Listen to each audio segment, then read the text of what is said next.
All right, welcome back to All Cars React, y'all, and it's time to react to tariffs. I've been asked about this one and for my thoughts on it, and it is a big and complex and political minefield of a discussion. So I apologize in advance. It's hard not to talk about politics when it's a political issue, and I feel confident by the end of this video, half of you will be mad and the other half will be pissed off. So thanks for being here, and be sure to give the video a like. But Trump has a new tariffs coming into effect here on April 2nd, just tomorrow as I'm recording this. And a lot of people have been questioning, what is this going to mean for the auto market? And should we hurry out and buy a car as fast as possible? And since I've been asked for my opinion, I'm going to give you my opinion. Now, let's talk about tariffs real quick. Basically, a tariff is an excise tax, a duty, a tax when something comes into a country and you pay it. Famously, we've had the chicken tax since the 60s or something like that on light trucks coming into America. Now, I personally believe that tax should be eliminated, but we're not going in that direction, are we? And tariffs used to be very, very popular. In fact, the Constitution gives it as one of the main ways for our government to be funded. As a quick side note, if you go look at the income breakdown for the United States government, duties, excises, taxes, and things like that are only about $77 billion. Now, there might be a couple other things you could throw in there as well that get you up to maybe $130, $150 billion, which means that according to, for those of us who are conservative, libertarian, or constitutionalist, the way our government should be funded and the size of our government should be based on that, let's say $150 billion a year, or roughly 1/5 of just the budget for just defense. Or to put it another way, about what we spend on keeping our embassies working.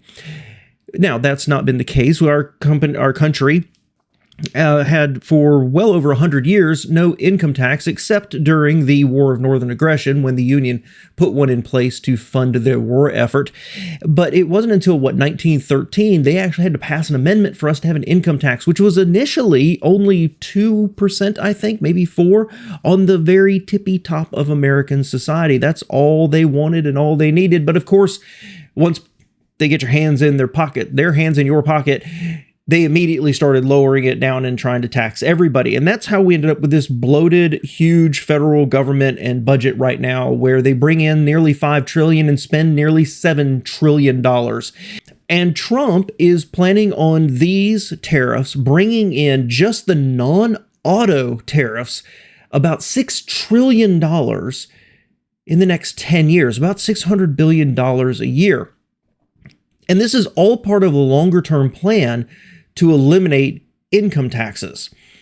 But let's bring this focus back to the auto world. And what does that mean? Well, there's multiple things here. And the fact is you can read every article out there and every expert talking about it, and nobody really knows what's going to happen, at least in the short term. But I think once you start looking at longer term, the picture kind of becomes a little bit more clear.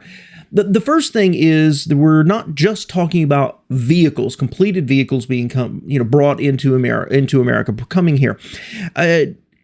Tariffs were popular, but for the past 30 or 40 years, we've had an explosion in free trade agreements, famously NAFTA, which was replaced, but America, Mexico, and Canada having free trade between us. And we have free trade agreements over there with, I believe, South Korea, as well as some to Europe and other countries as well, using America's buying power to improve the economy and lifestyle of people around the world.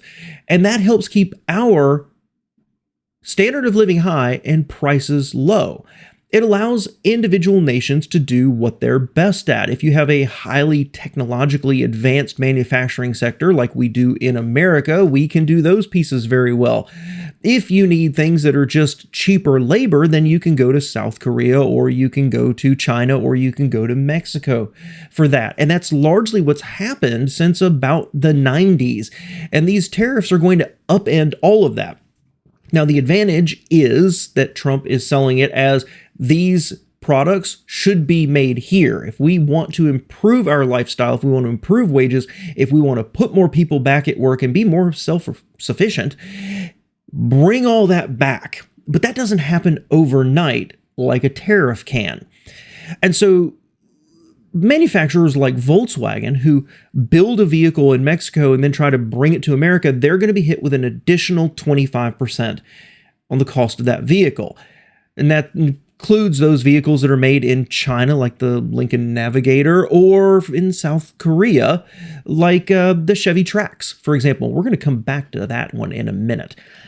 All of those are going to be hit with tariffs. So in a world where our car prices, our auto prices are shooting up, where people are financing for longer and longer, where the debt from autos is exploding in the consumer market, and very slowly the number of delinquencies is starting to rise. I did a video months and months ago where I say that the auto financing may not be the spark that lights a recession, but it's going to be the fuel on the fire. It's going to be bad, I believe, if there's a recession. And this is only going to raise prices on new cars. Experts can't agree on how much. Most of the numbers seem to be around $5,000 to $10,000, going upwards of $15,000 to $20,000 on the most expensive model. So right off the bat, your car is going to get more expensive. Now, in the short term, manufacturers may try to eat some of that they've had record profitability, so they may give up some profitability to keep the price or the price increases from going up too fast. But the second part is it's not just on completed cars, it's also on the parts. Now, there was a great article I read, which unfortunately I didn't bookmark, so I don't know where it was exactly, that talks about, say you take America, Canada, and Mexico, and you produce some raw materials in America, and they're sent to Canada. Now, Canada, Mexico, and everybody else are talking about reciprocal tariffs against us as well. So if it travels into Canada, that part is going to have a tariff put on top of it. It's turned into something, and then it's sent to Mexico. Now, there's no tariff between Canada and Mexico. Mexico creates, I believe the example they used were pistons, and then they send it up to Detroit, up to America, and there's another tariff when it crosses that border. And now Ford or whoever can create an engine and put it in an F-150 and sell it to you. There's 2 points right there where the price of the product jumps up. So it's not just purely 25%. It's going to be building on top of each other. And the final thing, well, next to final thing is insurance. Well, insurance, when they price insuring a car, they're not only looking at you and your demographics and your age and what your previous risk has been, but also the type of car you drive. And not just whether it's a sports car, right, or convertible, but how much does it cost to repair it? So if every one of these parts starts going up in value, in price, it's going to cost more to repair the vehicles, which is going to affect insurance. Now, again, I'm not predicting that's going to happen immediately, but I think over time it absolutely is. It's kind of the fallout of what is going to happen here in the prices. And I think this does put some manufacturers in danger, specifically GM South Korea. Now, they build the Chevy Trax, for example, and 84% of their products are exported.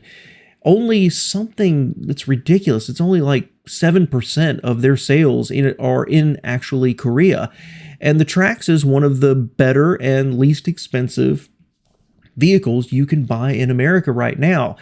If Chevy is building it in South Korea and suddenly there's a 25% tariff, well, one of America's least expensive vehicles is no longer least expensive. And unfortunately, if that impacts their sales, it could impact the entire existence of GM South Korea, which of course was a Daewoo beforehand. To the point that GM South Korea is actually going to the South Korean government asking for money to help keep them alive if this goes the way they predict it is. So I think there's going to be, not only for us consumers, rising prices, and I think in some cases we're going to see a jump in prices. Is it 25%? Maybe not, but I think that $7,000-$8,000 range is going to be entirely reasonable for a lot of different cars. And even think about the Japanese manufacturers that are building here in America, the Honda Accord, the Toyota Camry, or, Hyundai and Kia building cars here. And many of those parts still come from outside the United States. So they're still impacted by the tariffs. Everybody is going to get more expensive, and it's going to hurt consumers. The other side of this is what's going to happen to the used car market. Well, if you would struggle, the average price of a new car here in America right now is about $50,000. If you were going to struggle to get into the car you wanted and all of a sudden it's $5,000 or $10,000 more expensive, you can't buy it, you are going to decide to probably move to the used car market, the lightly used car market. Well, what happens in a society of supply and demand if you have a fixed supply and suddenly demand jumps?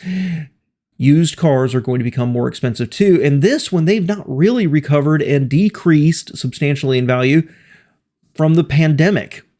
So used car prices are already overly inflated. And many times when I've spot checked, a lightly used car is the same price as a new car. It's going to drive up used car prices. So what's the effect going to be in the longer term? That's the big question, because nobody really has a clear answer of what's going to happen in the next 30, 60, 90 days. Some manufacturers are going to eat some of these tariffs. Some manufacturers are going to pass them on. Some manufacturers are going to start moving production here to America, which is what this administration wants.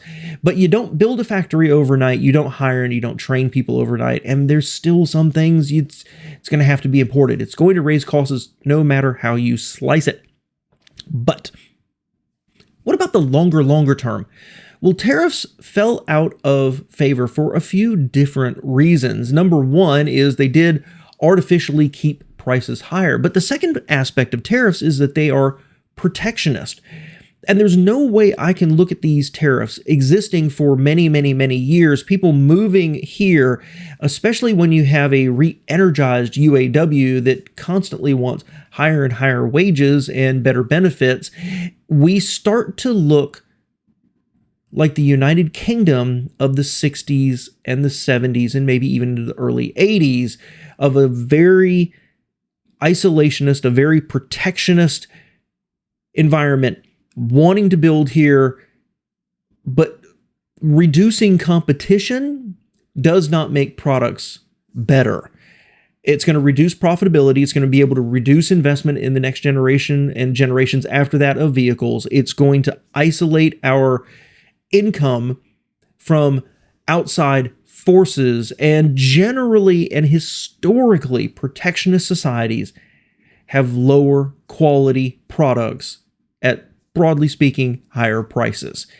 I think that's the long term, but that's a multi-year what's going to happen in the future. So I don't see a lot here that is beneficial to us. I actually am a supporter of tariffs. I am not for a totally open, free, no tariff, free trade agreements world. I think that tariffs are an important part of a nation's ability to protect specific industries from unfair competition. So I do like that there's politicians out there who are finally talking about it again, not just against China, but this broad-based 25% on top of any other tariffs that already exist, including our friends. Long term, I don't see a benefit to us. Nothing but higher prices, more frustration, and possibly worse quality in the process. Let me know what you think below, guys. Thanks for being here.